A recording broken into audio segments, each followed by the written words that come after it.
মহান আল্লাহ পাকের মেহেরবানি যে আল্লাহ তাবারক ওয়া তাআলা দিরাই অঞ্চলের অগণিত মানুষের মধ্য থেকে বাছাই করে নির্বাচিত করে জান্নাতের বাগানের জন্য আল্লাহ পাক আমাদেরকে কবুল করেছেন। এই জন্য সকলেই খুশি হয়ে আওয়াজ করে বলবো আলহামদুলিল্লাহ। আর একটু জোরে আওয়াজ করে বলি আলহামদুলিল্লাহ। আমার বন্ধুগণ, এই হেলিপোর্টের মধ্যে যদি প্রেসিডেন্ট বা প্রধানমন্ত্রী আসে অথবা আপনাদের এলাকার কোন মন্ত্রী বাহাদুর এখানে আসলে তার চতুর্দিকে পুলিশে পাহারা দেয়। কারণ হয় মজলিসে যেই সমাগম, যেই সমাবেশে মন্ত্রীরা আসেন, প্রধানমন্ত্রী প্রেসিডেন্ট আসেন, এই মজলিসটা খুব দামি। এই দামি মজলিসের চতুর্দিকে পুলিশের পাহারা। আর আপনারা এখন যেখানে বসেছেন এই মজলিসটা জান্নাতের বাগান। ওই বাগানে যারা প্রবেশ করেছেন আপনারাও দাম, এই জন্য একটা পুলিশও নেই, ফিরিস্তাদের পাহারা। সুবহানাল্লাহ। এত জোরে কয়েন না যে মানুষ বাহির থেকে শুনে। আপনাদের এইখানে বহু উলামা ইকরামকে দাওয়াত করেছেন, যারা একের পর এক আসতেছেন।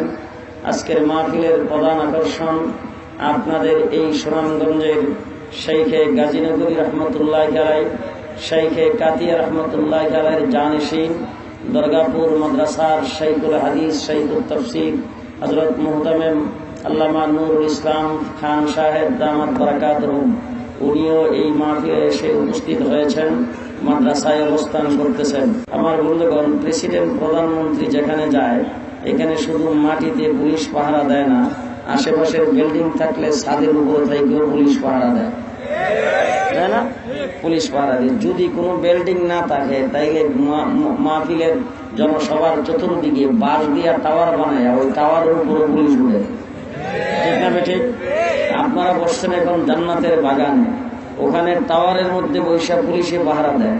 আর এখানে ফিরিস্তারা একজনের কাঁধে আরেকজন বৈশা জমিন থেকে আসমান পর্যন্ত পাহারা বসাইছেন। ধরে নেন আজকের এই মাহফিলটা হযরত মাওলানা নুরুল ইসলাম খান সাহেব, উনি এইখানে আগমন করবেন। উনি হলেন এই মাহফিলের উদ্দেশ্য, উনি হইলেন এই মাহফিলের মকসুদ। উনার আগমনের উদ্দেশ্যে, উনার আগমনের মকসুদে আপনারা এই মাহফিলের ইন্তজাম করেছেন। উনি আসবেন এই জন্যই আজকের এই মাহফিলের ইন্তজাম করেছেন। নুরুল ইসলাম খান সাহেব আজকের এই মাহফিলের উদ্দেশ্য, উনি হইলেন মাহফিলের মকসুদ। আমি এখন আপনাদেরকে প্রশ্ন করতে চাই, উনি আগে আসছেন না প্যান্ডেলটা বানাইছেন আগে? যে আস্তে কথা বললেন না, পুরুষের মতো কথা বলবেন। উনি আগে আসছেন না প্যান্ডেল বানাইছেন আগে? উনি আগে আসছেন না স্টেজ বানাইছেন আগে? উনি আগে আসছেন না মাইক লাগাইছেন আগে? উনি আগে আসছেন না লাইটিং করছেন আগে? খুব ভালো করে মনে রাখেন, উনি হইলেন আজকের এই মাহফিলের উদ্দেশ্য, আজকের এই মাহফিলের মকসুদ। উনি আসছেন পরে, স্টেজ বানাইছেন আগে। উনি আসছেন পরে মকসুদ মাওলানা নুরুল ইসলাম খান সাহেব, উনি আসছেন পরে, প্যান্ডেল করেছেন আগে। মকসুদ মাওলানা নুরুল ইসলাম খান সাহেব, উনি আসছেন পরে, লাইটিং করেছেন আগে। ঠিক তেমনি করে এই তামাম কায়নাত, আসমান জমিন চন্দ্র সূর্য নদী নালা সাগর সমুদ্র পাহাড় পর্বত যাবতীয় সবকিছু সৃষ্টির মকসুদ আমার নবী মুহাম্মদুর রাসূলুল্লাহ সাল্লাল্লাহু আলাইহি ওয়াসাল্লাম। আল্লাহ পাক ওনাকে দুনিয়াতে প্রেরণ করেছেন সকলের পরে, আসমান জমিন তৈরি করেছেন আগে, নবী মুহাম্মদকে দুনিয়াতে প্রেরণ করেছেন পরে, নদী নালা সাগর সমুদ্র তৈরি করেছেন আগে, মকসুদ নবী মুহাম্মদুর রাসূলুল্লাহকে দুনিয়াতে প্রেরণ করেছেন পরে। কথা বোধহয় বুঝে আসে নাই? সৃষ্টির উদ্দেশ্য নবী মুহাম্মদুর রাসূলুল্লাহ সাল্লাল্লাহু আলাইহি ওয়াসাল্লাম হযরতে আদম আলাইহিস সালাতু ওয়াস সালামকে আল্লাহ পাক কুদরতি হাতের দ্বারা বানিয়েছেন। মকসুদ নবী মুহাম্মদুর রাসূলুল্লাহ আদম আলাইহিস সালামকে জান্নাতে বসবাস করার জন্য দিয়েছেন। মকসুদ নবী মুহাম্মদুর রাসূলুল্লাহ আদম আলাইহিস সালামের সাথে হাওয়া আলাইহিস সালামের বিবাহ বন্ধনে আবদ্ধ হয়েছে। মকসুদ নবী মুহাম্মদুর রাসূলুল্লাহ আদম আলাইহিস সালামকে দুনিয়াতে প্রেরণ করেছেন। মকসুদ নবী মুহাম্মদুর রাসূলুল্লাহ ইব্রাহিম আলাইহিস সালামকে খলিল বানিয়েছেন। মকসুদ নবী মুহাম্মদুর রাসূলুল্লাহ ইব্রাহিমকে নমরুদের আগুন থেকে বাঁচাইছেন। হয়েছেন। মকসুদ নবী মুহাম্মদুর রাসূলুল্লাহ নমরুদকে ল্যাংড়া মশা দিয়ে হত্যা করেছেন। মকসুদ নবী মুহাম্মদুর রাসূলুল্লাহ ইউসুফ আলাইহিস সালামকে সৌন্দর্য দান করেছেন। মকসুদ নবী মুহাম্মদুর রাসূলুল্লাহ ইউসুফ আলাইহিস সালামকে কুয়ার থেকে বাঁচিয়েছেন। মকসুদ নবী মুহাম্মদুর রাসূলুল্লাহ ইউসুফকে কুয়ার থেকে উঠাইয়া মিশরের বাদশা বানিয়েছেন। মকসুদ নবী মুহাম্মদুর রাসূলুল্লাহ ইউসুফকে ইয়াকুব আলাইহিস সালামের কাছে ফিরিয়ে দিয়েছেন। মকসুদ নবী মুহাম্মদুর রাসূলুল্লাহ ইউনূস আলাইহিস সালামকে মাছের পেটের থেকে বাঁচিয়েছেন। মকসুদ নবী মুহাম্মদুর রাসূলুল্লাহ নূহ আলাইহিস সালামকে কিস্তিতে উঠাইয়েছেন। মকসুদ নবী মুহাম্মদুর রাসূলুল্লাহ মুসা আলাইহিস সালামের সাথে কুহে তুহে কথা বলেছেন। মকসুদ নবী মুহাম্মদুর রাসূলুল্লাহ সুলাইমান আলাইহিস সালামকে রাজত্ব দান করেছেন। মকসুদ নবী মুহাম্মদুর রাসূলুল্লাহ দাউদ আলাইহিস সালামের হাতে লোহাকে নরম করে দিয়েছেন। মকসুদ নবী মুহাম্মদুর রাসূলুল্লাহ ঈসা আলাইহিস সালামকে বিনা বাপে মারিয়ামের ঘরে জন্ম দিয়েছেন। মকসুদ নবী মুহাম্মদুর রাসূলুল্লাহ ঈসা আলাইহিস সালামকে আসমানে উঠিয়ে নিয়েছেন। মকসুদ নবী মুহাম্মদুর রাসূলুল্লাহ সাল্লাল্লাহু আলাইহি ওয়াসাল্লাম মকসুদ নবী মুহাম্মদুর রাসূলুল্লাহ সাল্লাল্লাহু আলাইহি ওয়াসাল্লাম। এখন মকসুদটা আগে না পরে? মকসুদ পরে। আজকের মাহফিলের মকসুদ এবং উদ্দেশ্য হলো মাওলানা নুরুল ইসলাম খান সাহেব। উনি কি এখন আসতেছেন না পরে? জি, আপনারা আসছেন আগে, উনি আসবেন পরে। দৃষ্টান্ত আরেকটা দিয়ে আর একটু ভালো করে বুঝে আসবে। আপনাদের ক্ষেতের মধ্যে এখন ধান রইতেছে, আমি জিজ্ঞেস করতে চাই ধান আগে না চাউল আগে? ধান আগে, কথা বুঝে না? ধান আগে, চাউল পরে। কিন্তু উদ্দেশ্য কি? যে উদ্দেশ্য হইল চাউল। আমাদের দেশের সিস্টেমে আমি আপনাদেরকে বলবো, সর্বপ্রথম দান্ডারে পানি দিয়ে ভিজায় তারপরে এটা চাপা দিয়া জাগ দিয়ে রাখার পরে 2 দিন বের হয়, 2 দিন পরে বের হয় গেরা বুঝেন তো? আপনাদের দেশে গেরারে কি কই জানি না, গেরা বুঝেন তো? গেরা বের হয়। গেরা যে বের হয়েছে, গেরা বের হইলে কি কেউ খায়?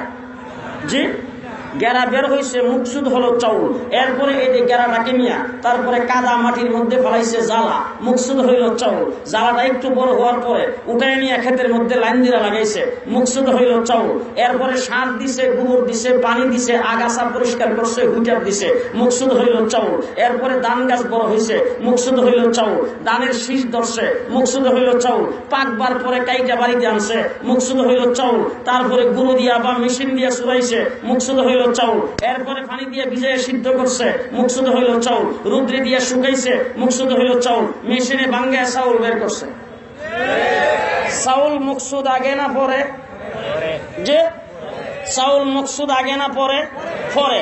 এবার প্রশ্নের জবাব দিবেন আপনারা, কারণ ওয়াজ অর্ধেক আপনারা করবেন, অর্ধেক আমি করব। সব ওয়াজ আমি করলে কালকে যদি আমার বিরুদ্ধে কেস করে দেয়, তাইলে আপনারা সবাই আসামি হইবেন না। এখন আমি আপনাদেরকে আসামি বানাইতে চাই। কালকে কেসের মধ্যে, এফআইআর মধ্যে লিখবে জুনায়েদ আল হাবিব গং। গং বুঝেন নাই? গং হইলেন আপনারা। এই জন্য ওয়াজ অর্ধেক আপনারা, অর্ধেক আমি। আমি জিজ্ঞেস করতে চাই, চাউল যখন হয়ে গেল, চাউলের দ্বারা তো আবার দান করা সম্ভব। চাউলটা দিয়া দান বানানো সম্ভব? পানিতে ভিজায় লাগলে গেরা হইব তো? গেরা হবে না। খেতে বাইন নিলে গাছ হইব। জি, চাউল হলো মকসুদ। খুব ভালো করে মনে রাখবেন, চাউল হইল মকসুদ। মকসুদ চাউল হয়ে যাওয়ার পরে দান বানানো জীবন সম্ভব নয়। আমার নবী হইলেন কায়নাতের মকসুদ। মকসুদ নবী পৃথিবীতে আসার পরে নতুন কোন নবী আসা সম্ভব নয়। চাউল ভিজায় রাখলে জীবন গেরা হওয়া সম্ভব নয়। মকসুদ নবী পৃথিবীতে আসার পরে মির্জা গোলাম কাদিয়ানীর মতো ব্যক্তি নবী হওয়া সম্ভব নয়। চাউল হলো মকসুদ। চাউল হয়ে যাওয়ার পরে জীবন গাছ করা সম্ভব নয়। আমার নবীর পরে নবী পয়দা হওয়া সম্ভব নয়। কথা কি এইটুক বুঝে আসছে?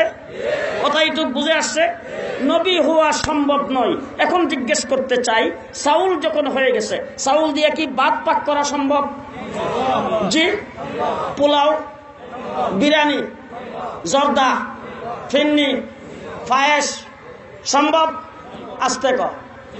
পিঠা বানানো সম্ভব? গুড়ি কোটা সম্ভব? খুব ভালো করে মনে রাখবেন, চাউল হয়ে যাওয়ার পরে চাউল দিয়া দান করা সম্ভব নয়। চাউল দিয়া যেমন ভাত পাক করা সম্ভব, তেমনি করে আমার নবী হলেন মকসুদ, সৃষ্টির মকসুদ। নবী পৃথিবীতে আসার পরে নবী হওয়া সম্ভব নয়। নবুয়তি এলেম থেকে মাওলানা নুরুল ইসলাম খান হওয়া সম্ভব। আমার নবীর এলেম থেকে চাউল দিয়ে যেমন ভাত পাক করা সম্ভব, আমার নবীর এলেম থেকে শেখে গাজীনগরী হওয়া সম্ভব। চাউল দিয়ে যেমন পিঠা বানানো সম্ভব, আমার নবীর এলমে নবুয়ত থেকে শেখে কাতিয়া হওয়া সম্ভব। চাউল দিয়ে যেমন পোলাও পাক করা সম্ভব, আমার নবীর এলমে নবুয়ত থেকে শাইখুল হাদিস আল্লামা আজিজুল হক হওয়া সম্ভব। চাউল চাউল দিয়ে যেমন পিঠা বানানো সম্ভব, আমার নবীর ইলমে নবুয়ত থেকে মুফতি ফজলুল হক আমিনী হওয়া সম্ভব, সেইখে কাতিয়া হওয়া সম্ভব, সেইখে কোরিয়া হওয়া সম্ভব, সেইখে বর্ণবী হওয়া সম্ভব, নবী হওয়া সম্ভব না। সেইখে বর্ণবী হওয়া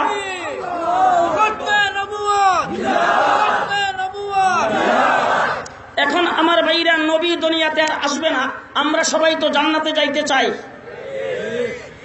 আরো আসতে কইেন মানুষ, সবাই জান্নাতে যাইতে চাই। জান্নাতে যদি যাইতে চান তাইলে কানেকশনটা কোথায় থাকতে হবে খুব ভালো করে বুঝেন। মোবাইল, ইমো, ভাইবার, হোয়াটসঅ্যাপ, তারপরে কি ফেসবুক, সব কিছুর অপশন এটার মধ্যে আছে, কিন্তু ইন্টারনেট কানেকশন নাই। ফেসবুক চলব তো, ভাইবার চলব, জি অপশন আছে তো, ভাইবার অপশন, ইন্টারনেট অপশন।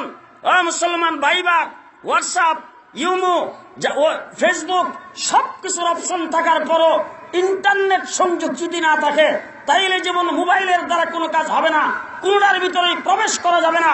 মুহাম্মদুর রাসূলুল্লাহর সাথে ঈমান আর তরিকার কানেকশন যতক্ষণ না হবে, ব্লাড কানেকশন হইলেও কোনো কাজ হবে না। মুহাম্মদুর রাসূলুল্লাহ সাল্লাল্লাহু আলাইহি ওয়াসাল্লাম জন্মের পরে এই পৃথিবীতে, এই জমিনের উপরে, ভালো করে শুনেন, উলামায়ে কেরামকে সাক্ষী রেখে বলতেছে, আপনারা সাক্ষী নেবেন আমার সাথে। এই জমিনের উপরে সর্বপ্রথম যিনি মিলাদ পড়েছেন তার নাম আবু লাহাব। ঘুমাইছে, আশ্চর্য কাণ্ড, বুঝেন নাই? বর্তমানে মিলাদ পড়ে জিলাপি দিয়া, বর্তমানে মিলাদ পড়ে আমিত্তি দিয়া, বর্তমানে মিলাদ পড়ে খিচুড়ি দিয়া, বর্তমানে মিলাদ পড়ে ফিন্নি আর পায়েস দিয়া। আবু লাহাব মিলাদ পড়ছে বান্দি আজাদ কইরা। এর চাইতে বড় মিলাদ এই জমিনে আর কেউ পড়ে নাই। জান্নাতে যাইব তো? জি, বাপের আপন ভাই, আল্লাহ নবীর বাবার আপন ভাই জান্নাতে যাইত না কেন? কানেকশন নাই, ইন্টারনেট কানেকশন নেই। হযরত বেলাল শ্বশুর বাড়িও মক্কায় না, মামার বাড়িও না, নিজের বাড়ি তো নাই, কিন্না গোলাম আনছে, কিন্না গোলাম। ইন্টারনেট কানেকশন লাগাইছে রাসূলের সাথে। আল্লাহর নবী মেরাজ থেকে আয়েশা বেলালকে ডাক দেয়, তাল ইয়া বেলাল, আল্লাহর সঙ্গে এত বড় লাইন কেমনে লাগাইছ রে? হযরত বেলাল তো হুজুর লাইন লাগে থাকলে আপনার মাধ্যমেই লাগছে, আমি জানি না কিছু। লাইন লাগে থাকলে আপনার মাধ্যমেই লাগছে হুজুর, আমি কিছু জানি না। বলে জান্নাতের মধ্যে হাঁটতেছি আর আমি দেখি তুই আমার আগে আগে হাঁটাস। কানেকশন মুহাম্মদুর রাসূলুল্লাহ সাল্লাল্লাহু আলাইহি সাল্লামের সাথে খুব ভালো করে মনে রাখবেন। বর্তমান পৃথিবীতে মুহাম্মদুর রাসূলুল্লাহ সাল্লাল্লাহু আলাইহি ওয়াসাল্লামকে আল্লাহ পাক যে উদ্দেশ্যে সৃষ্টি করেছেন, হুজুরকে যে উদ্দেশ্যে পৃথিবীতে প্রেরণ করেছেন, হুজুর সাল্লাল্লাহু আলাইহি সাল্লাম যেই দ্বীন নিয়ে পৃথিবীতে আসছেন, যেই সুন্নত তরিকা উম্মতের জন্য রেখে গেছে, সেই দ্বীনের উপরে, সেই সুন্নত তরিকার উপরে আমার নবী সাল্লাল্লাহু আলাইহি ওয়াসাল্লাম যেই মিশন নিয়ে পৃথিবীতে আসছেন, এই মিশন নিয়ে বর্তমান পৃথিবীতে দায়েম এবং কায়েম যদি কোনো গ্রুপ আর কোনো প্ল্যাটফর্ম থাকে, সেই প্ল্যাটফর্মের নাম হলো উলামায়ে দেওবন্দ আর উলামায়ে কওমিয়াত জামাত। পৃথিবীর সব জায়গায় আল্লাহু আকবার, আল্লাহু আকবার, দিন ইসলাম, দিন ইসলাম, জিন্দাবাদ, জিন্দাবাদ, উলামায়ে আকানি, জিন্দাবাদ, জিন্দাবাদ, উলামায়ে দেওবন্দ, জিন্দাবাদ, জিন্দাবাদ, নারায়ে তাকবীর, আল্লাহু আকবার। বর্তমান যুগে রাসূল সাল্লাল্লাহু আলাইহি ওয়াসাল্লাম যেই মুকাম, যেই আসন, যেই পজিশন, যেই বরত্ব, যেই মুকাম দিয়া আল্লাহ আমার আল্লাহ পাকের হাবিবকে দুনিয়াতে প্রেরণ করেছেন, সেই মুকামে, সেই আসনে রাখা যদি নবীকে কেউ ভালোবেসে থাকে, সেই গ্রুপের নাম উলামায়ে দেওবন্দ আর উলামায়ে কওমিয়াত জামাত। আমরা রাসূলকে উপরে উঠাই না, নিচেও নামাই না। তার কারণ হলো আমরা নবী মুহাম্মদুর রাসূলুল্লাহ সাল্লাল্লাহু আলাইহি সাল্লামকে 1.5 টাকা দামের মিলাদের বই পইরা চিনি না, 30 পারা কোরআন দিয়া চিনি। 1.5 টাকা দামের মিলাদের বই পড়ে বড় বড় গজলে টান দিয়া ইয়া নবী সালাম আলাইকে কইয়া আমরা রাসূলকে চিনি না, আমরা 30 পারা কোরআন দিয়ে রাসূলকে চিনি। আমার বন্ধুগণ, মুহাম্মদুর রাসূলুল্লাহ সাল্লাল্লাহু আলাইহি ওয়াসাল্লাম নবী, অন্যান্য নবীগণ নবী, সমস্ত নবীদের ইতিহাস তালাশ করে দেখেন, মুহাদ্দিসিনে কেরাম এখানে জমা আছে। জিজ্ঞেস করে দেখেন, আদম থেকে শুরু করে ঈসা আলাইহিস সালাম পর্যন্ত যত নবী পৃথিবীতে আগমন করেছেন, সমস্ত নবীদের ইতিহাস তালাশ করলে দেখা যায় কোন নবীর কাছে জিবরাইল আমিন আসছে 1 বার, কারো কাছে আসছে 3 বার, কারো কাছে আসছে 7 বার, কারো কাছে আসছে 10 বার, কারো কাছে আসছে 40 বার, সর্বোচ্চ আসছে 400 বার। আর আমার নবীর 23 বছরের জিন্দেগিতে জিবরাইল আমিন আগমন করছে 24,000 বার। আরো আসতে কইন সুবহানাল্লাহ। কয়বার? কয়বার? এবারে 23 বছরের জিন্দেগি, 23 বছরের দিনগুলি বাক করে যায়, ক্যালকুলেটরে যায় সারা বিয়োগ দিয়ে দেখেন দৈনিক কয়বার করে পড়ে। কয়বার এসে? 24,000 বার জিবরাইল আমিনকে আল্লাহ রাব্বুল আলামিন বলছেন, তুমি সকাল বিকাল সন্ধ্যা রাত্র দিন 24 ঘন্টা আমার হাবিবের খবর রাখবা। এতভাবে খবর রাখার পরেও আল্লাহ ডাক দিয়ে জিবরাইল তৃপ্তি হয়েছে না, তৃপ্তি হয়নি। বলে কি হয়েছে? বলে আমার হাবিবরে নিয়ে আসো। তোমার মাধ্যমে তৃপ্তি হয়নি, আমার কাছে নিয়ে আসো। মুহাম্মদুর রাসূলুল্লাহ সাল্লাল্লাহু আলাইহি ওয়াসাল্লামকে আল্লাহ রাব্বুল আলামিন জিবরাইল আমিনকে পাঠায়া আল্লাহর দরবারে নিয়ে গেছে। জিবরাইল আমিন যে হুজুর আকরাম সাল্লাল্লাহু আলাইহি ওয়াসাল্লামের কাছে আইছে, বাইতুল্লাহ শরীফের ছাদের উপর আয়া আল্লাহর নবীকে ডাক দিয়ে গেছে, হুজুর কই আছেন, তাড়াতাড়ি আয়েন, আমি বাইতুল্লাহর ছাদের উপরে বসা। যে ভালো করে বুঝছেন, কিন্তু ভালো করে বুঝছেন।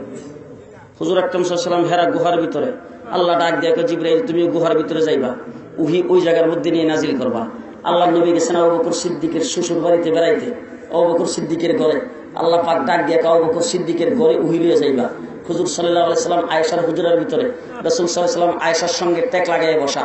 আল্লাহ ডাক দিয়ে আয়েশার হুজুরের ভিতরে যেখানে টেক লাগানো আছে, টেক লাগানো অবস্থায় উহি নাজিল করবা। হুজুর আকরাম সাল্লাল্লাহু আলাইহি ওয়াসাল্লাম দাহিয়াতুল কালবির উরাতের উপরে শোয়া, আল্লাহ ডাক দিয়ে ওই শোয়া অবস্থায় উহি নাজিল করবা। হুজুর উডের উপরে শোয়া, আল্লাহ ডাক দিয়ে উডের থেকে নামায় কষ্ট দিও না, সেখানেই উহি নাজিল করো। হুজুর আকরাম সাল্লাল্লাহু আলাইহি ওয়াসাল্লাম গেছেন বদরে, জিবরাইলকে আল্লাহ পাঠাইছে বদরে। হুজুর গেছেন উহুদে, জিবরাইলকে আল্লাহ পাঠাইছে উহুদে। হুজুর গেছেন খন্দকে, জিবরাইলকে আল্লাহ পাঠাইছে খন্দকে। হুজুর গেছেন খুনাইনে, জিবরাইলকে আল্লাহ পাঠাইছে খুনাইনে। হুজুর গেছেন সুলে হুদাইবিয়া, জিবরাইলকে আল্লাহ পাঠাইছে সুলে হুদাইবিয়া। হুজুর গেছেন খাইবরে, জিবরাইল গেছেন খাইবরে। হুজুর যখন মক্কায়, জিবরাইল আসছেন মক্কায়। হুজুর যখন মদিনায়, জিবরাইল আসছেন মদিনায়। মুহাম্মদুর রাসূলুল্লাহ সাল্লাল্লাহু আলাইহি ওয়াসাল্লাম মুসলমানরা বদরের যুদ্ধ যখন শেষ হয়ে গেল, আবু জাহেল সহ যখন নিহত হলো 70 জন বা 72 জন, নিহত হওয়ার পরে সমাপ্ত, মুসলমান যুক্ত হয়েছেন। এই মুহূর্তে আল্লাহর নবী সমস্ত সাহাবায়ে কেরাম পোশাক আশাক সব খুলে ফেলছে। জিবরাইল আমিনকে রাসূল দেখেন যুদ্ধের পোশাক পরা। রাসূল ডাক দিয়ে জিবরাইল আমিনকে জিজ্ঞেস করেন, জিবরাইল যুদ্ধ সমাপ্ত, সমস্ত সাহাবীরা যুদ্ধের পোশাক খুলে ফেলছেন, তোমার গায়ে দিয়ে এখনো যুদ্ধের পোশাক দেখা যায়। জিবরাইল আমিন ডাক দিয়ে, হুজুর আপনার আবু বকর যুদ্ধের পোশাক খুলে নাই, এই জন্য আমিও খুলি নাই। আপনার আবু বকর সিদ্দিক যুদ্ধের পোশাক খুলে নাই, এই জন্য আমিও খুলি নাই। তাহলে জিবরাইল আমিন আবু বকর সিদ্দিকের নকল করে। যেটা বুঝাইতে চাই সেটা হলো, জিবরাইল রাসূল যেখানে জিবরাইল গেছেন, আস্তে রাসূল যেখানে জিবরাইল গেছেন, রাসূল যেখানে জিবরাইল গেছেন সেখানে। আর বর্তমানে 2.5 ফুটের জিলাফির ব্যবস্থা করিয়া ইয়া নবী সালাম আলাইকুম বলে পান দিয়া মদিনার থেকে লইয়া রাসূলকে লইয়া দিরাই, মদিনার থেকে লইয়া রাসূল লইয়া সুনামগঞ্জ। আমি বুঝেই বলাইতে পারলাম না। জিবরাইল আমিন হুজুরকে, আল্লাহর নবীকে জিবরাইল আমিন ওহী নাযিল করবে। আল্লাহ ডাক দিয়ে তুমি হেরা গুহার ভিতরে বিক্কে নাযিল করবা, বাইরে করে কষ্ট দিও না। শ্বশুর বাড়িতে গেছে সেখান থেকে আইনা কষ্ট দিও না। আয়েশা সিদ্দিকার হুজুরের ভিতরে টেক লাগিয়ে বসছে, টেকটা ভাঙিয়ে কষ্ট দিও না। আর তুমি মদিনার থেকে টান্না লইয়া রাসূলকে দিরাই, কথা নাকি? তোমার মতো বিয়াদব তো আসমানের নিচে আর জমিনের উপরে নাই। নবী মুহাম্মদুর রাসূলুল্লাহ সাল্লাল্লাহু আলাইহি ওয়াসাল্লাম আল্লাহ পাক तमाम কায়নাতের ভিতরে সমস্ত সৃষ্টি জগতের জন্য নবী করে আল্লাহ পাক আল্লাহর হাবিবকে দুনিয়াতে প্রেরণ করেছেন। সমস্ত কায়নাতের সৃষ্টি জগতের সকলের ঊর্ধ্বে আল্লাহ পাক তাকে মর্যাদা দান করেছেন। ঠিক না ঠিক? তাই আমার নবী সাল্লাল্লাহু আলাইহি ওয়াসাল্লাম আল্লাহ তাবারক ওয়া তাআলা হুজুর আকরাম সাল্লাল্লাহু আলাইহি ওয়াসাল্লামকে দুনিয়াতে প্রেরণ করেছেন। এখন জিবরাইলকে ডাক দিয়ে, জিবরাইল নিয়ে আসো। জিবরাইল আমিন বাইতুল্লাহ থেকে নিয়ে রওনা হয়েছে। মেরাজের ঘটনা বলা উদ্দেশ্য আমার না, এই জন্য সংক্ষেপে শুধু ইশারা দিয়ে যাচ্ছি। বাইতুল্লাহ থেকে নিয়ে রওনা হয়েছে, বাইতুল মুকাদ্দাস যাইতে 3 জায়গায় নামছে, 2 রাকাত করে নামাজ পড়ছেন। বাইতুল মুকাদ্দাস যাওয়ার পরে 1,24,000 ফেরেশতা সব, আর 1,24,000 পয়গম্বর সব সেখানে উপস্থিত। জিবরাইল আমিন যাইয়া সেখানে আজান দিয়েছেন। সমস্ত নবীদেরকে আল্লাহ পাক ডাক দিয়ে বলেন, জিবরাইল আমিন আশহাদু আন্না মুহাম্মাদুর রাসূলুল্লাহ বলছেন, তোমরা আমার দরবারে আরজ করেছিলে এই নবীর উম্মত হওয়ার জন্য, এই নবীর উম্মত হওয়ার এখন সুযোগ যায়। আশহাদু আন্না মুহাম্মাদুর রাসূলুল্লাহর জবাব আশহাদু আন্না মুহাম্মাদুর রাসূলুল্লাহ কইয়া এই নবীর উপর ঈমান আনো। ঈমান আনা হয়ে গেছে। এবার আল্লাহ পাক ডাক দিয়ে বলেন, সবাই কাতার ধরে খাড়াও, এই নবীর পেছনে, এই নবীর তরিকা মেনে কিয়ামত পর্যন্ত উম্মতের যেই নামাজ আদায় করবে, এই নবীর ইমামতির সাথে তোমরাও 2 রাকাত নামাজ তার পেছনে আদায় করে নাও। নামাজ 2 রাকাত আদায় হয়ে গেল। মুহাম্মদুর রাসূলুল্লাহ সাল্লাল্লাহু আলাইহি সাল্লামকে নিয়ে জিবরাইল আমিন ঊর্ধ্ব জগতে উঠতে শুরু করেছেন। 7 আসমান পাড়ি দিয়া সিদরাতুল মুনতাহায় যাওয়ার পরে জিবরাইল আমিন বলে, হুজুর আমার ভিসা শেষ। ঘুমাইছে, ভিসা শেষ। আল্লাহর নবী ডাক দিয়া কথা, আমার ভিসা? বলে আপনার জন্য উইদাউট ভিসা। এরপরে রাস্তাটাই আপনার জন্য বানানো হয়েছে, সুতরাং আপনার জন্য ভিসাও নাই, টিকিটও নাই, কোন পারমিশনও নাই, রাস্তাটা আপনার জন্যই। মুহাম্মদুর রাসূলুল্লাহ চলে গেছে। জিবরাইল আমিন সিদরাতুল মুনতাহার ইমিগ্রেশনের গোড়ার মধ্যে দাঁড়ায়া মনে মনে চিন্তা করে, ঘটনা কি বুঝতে পারলাম না। আদম থেকে নূহ আলাইহিস সালাম পর্যন্ত সবার সাথে মাধ্যম হইলাম আমি, এখন দিয়ে আরো 2 জন ডাইরেক্ট, একজন রাব্বুল আলামিন আর একজন রাহমাতুল লিল আলামিন, একজন মাবুদ আর একজন মাহবুব, 2 জন একসাথে বসছে। ফাকানা কাবা কাউসাইনি আও আদনা, একসাথে 2 জন বসেছেন। যেই কথাটা আমি বলতে চাই সেটা হলো কথাবার্তা শুরু। আল্লাহর হাবিব আল্লাহকে ডাক দিয়ে বলেন, আল্লাহ ইব্রাহিমকে বানাইছো খলিলুল্লাহ, আদমকে বানাইছো সফিউল্লাহ, মুসা আলাইহিস সালামকে বানাইছো কালিমুল্লাহ, সুলাইমানের জন্য হাওয়াকে তাবে করে দিয়েছো, দাউদের জন্য লোহাকে নরম করে দিয়েছো, মুসা ঈসা আলাইহিস সালামকে বানাইছো তোমার রূহুল্লাহ, আমি যে তোমার হাবিব, আমার জন্য কি রাখছো?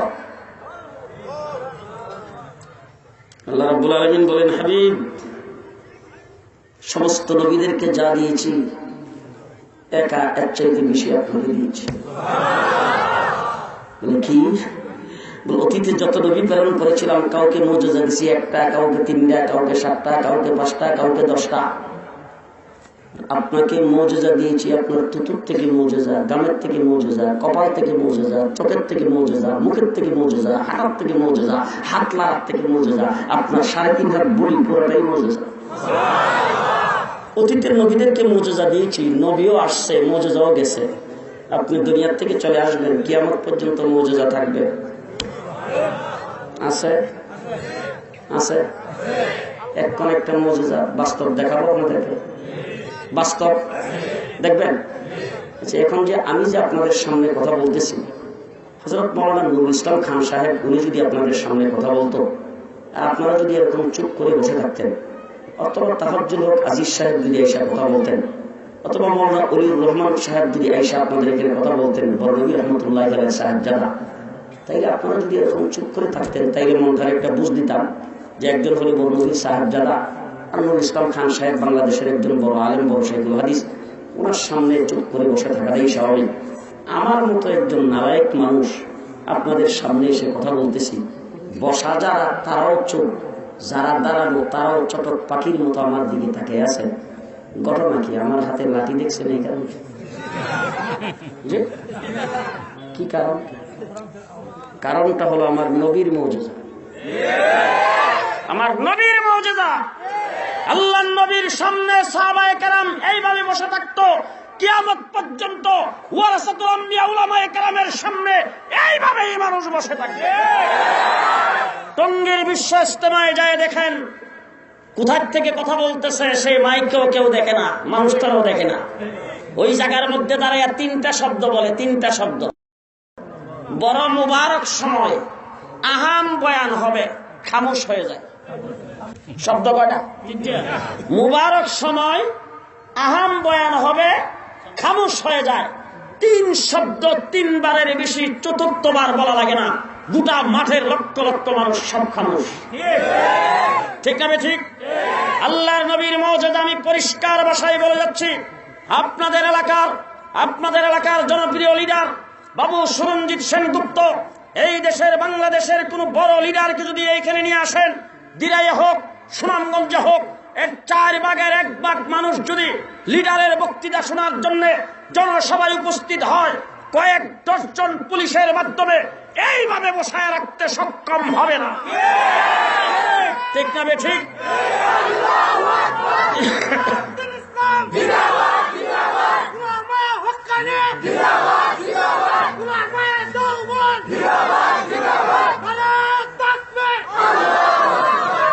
এই বাংলাদেশ স্বাধীনের পর থেকে পর্যন্ত ইতিহাস শুধু বলবো, এর আগেরটা বলবো না।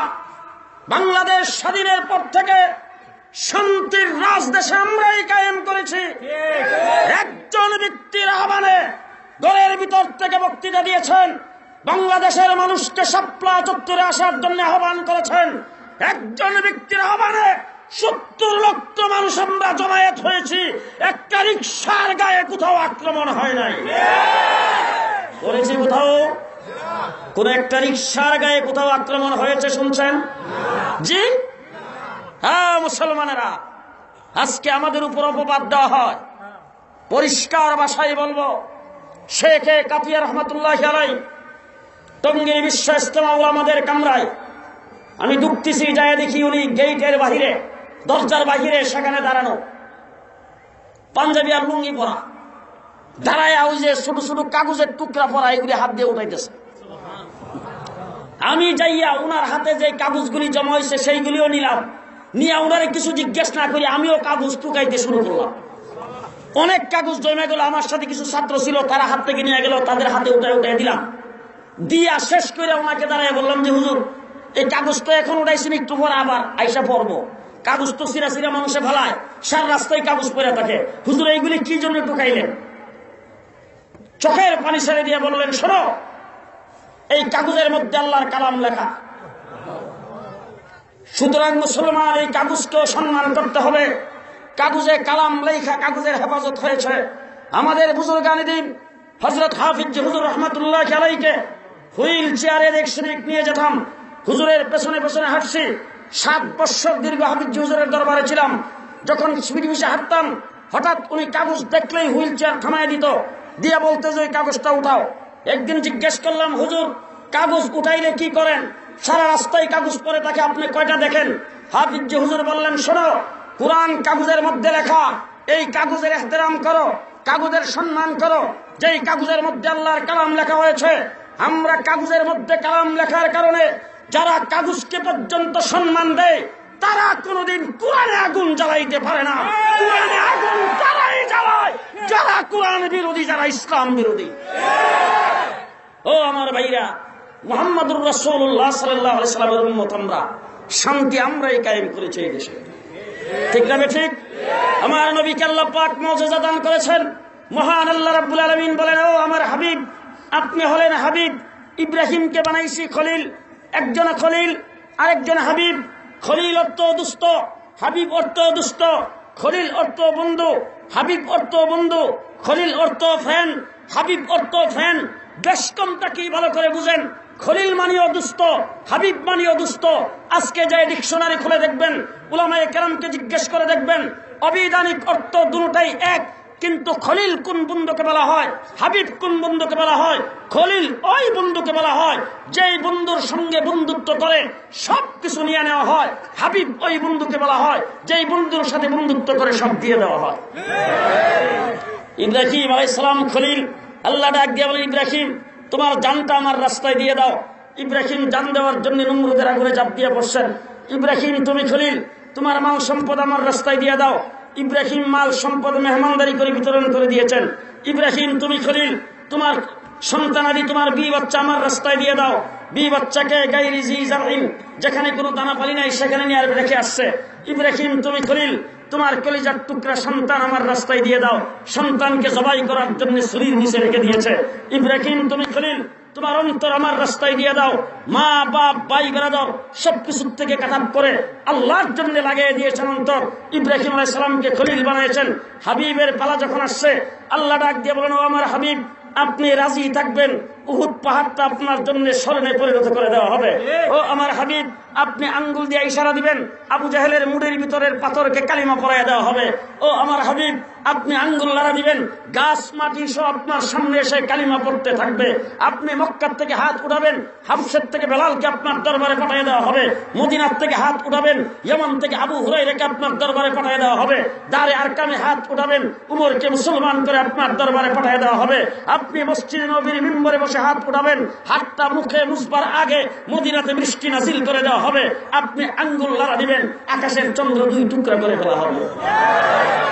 একজন হাবিব আর একজন খলিল। আমার নবী মুহাম্মদুর রাসূলুল্লাহ সাল্লাল্লাহু আলাইহি ওয়াসাল্লামের সাথে যেই কথা আমি বলতেছিলাম আমার ভাইরা, আমার বিষয়বস্তু আমি আজকে যেটা মনে মনে ভাবছি আপনাদের সামনে বলবো, সেটা হলো যে আমরা কানেকশন নবীর সাথে যদি লাগাইতে চাই তাহলে আমাদের সেটার পদ্ধতি কি হওয়া উচিত, কোন সংগঠনের অন্তর্ভুক্ত হইলে কানেকশন নবীর সাথে লাগবে। আমি সেই সংগঠনের নামটা বলে দিয়ে যাব। যদি আল্লাহ পাক হায়াতে বাঁচায় রাখে, শরীর স্বাস্থ্য যদি ঠিক রাখে, তাইলে আপনাদের দিরাই মাদ্রাসায় আমার প্রোগ্রাম আছে। যদি আসি ওই দিন বিস্তারিত এই বিষয়ের উপর আলোচনা করব। কারণ মাদ্রাসার মাহফিল, ওখানে যদি আমি কথা বলি, এলমি কিছু মুহাদ্দিস যদি আসে তাইলে তারা ভালো বুঝবেন। এই জন্য আমি সেখানে বলবো। আজকে শুধু নামটা আপনাদের সামনে দিয়ে যাব। সেই নামের অন্তর্ভুক্ত যদি হইতে পারেন, আমার নবীর সাথে কানেকশন লাগবে। আমরা যারা এখানে আগমন করেছি, যেই যুবকের আজকের মাহফিলের ইন্তজাম করেছেন, এই মাদ্রাসাওয়ালারা যারা মাদ্রাসা কায়েম করেছেন, যারা মাদ্রাসায় পড়ায়, যারা মাদ্রাসায় পড়ে, আল্লাহ মাহমুদ শফি দামাত বারাকাতুহুম একজন মানুষের ডাকে তাহাজ্জুদের সময় যারা রক্ত দিয়েছেন, 70 লক্ষ মানুষ জমায়েত হয়েছেন। আজকে শেখে কুরিয়া দুনিয়াতে নাই, শেখে বর্ণবী নাই, শেখে বাগা নাই, শেখে বিয়ামপুরি নাই, শেখে কাতিয়া নাই।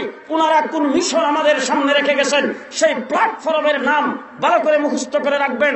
সেই প্ল্যাটফর্মের নাম হলো আহলে সুন্নাত ওয়াল জামাত হানাফি দেওবন্দি। কথা মন থাকবো। শব্দ কয়টা? শব্দ কয়টা? 4টা। একটা একটা করে মুখস্থ করবেন। আহলে সুন্নাত ওয়াল জামাত হানাফি দেওবন্দি। বুঝাইছে?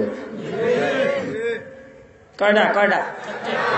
4টা শব্দের এই জামাতের নাম, এই প্ল্যাটফর্ম, এই সংগঠনের নাম ভালো করে মুখস্থ করে রাখবেন। বর্তমান যুগে নবীর সাথে সত্যিকার সুন্নতের উপর আমল করে যদি লাইন লাগাইতে চান, এই প্ল্যাটফর্মের মাধ্যমে লাগাইতে হবে। বাংলাদেশের মুসলমান কওমি দেওবন্দি উলামায়ে কেরাম, যাদের চাষের বিনিময়ে, যাদের মেহনতের বিনিময়ে আজকে এই মাদ্রাসা প্রতিষ্ঠা হয়েছে, এই যুবকদের অন্তরে ইসলামী সম্মেলন করা, নুরুল ইসলাম খান সাহেবকে দাওয়াত করে আনার আগ্রহ সৃষ্টি হয়েছে। মেহনত কারা করেছেন? ওই সংগঠনের নাম হলো আহলে সুন্নাত ওয়াল জামাত হানাফি দেওবন্দি। জি, কেডা কেডা আমার এই নামটা সমর্থন করেন একটু হাত উড়াইয়া দেখান।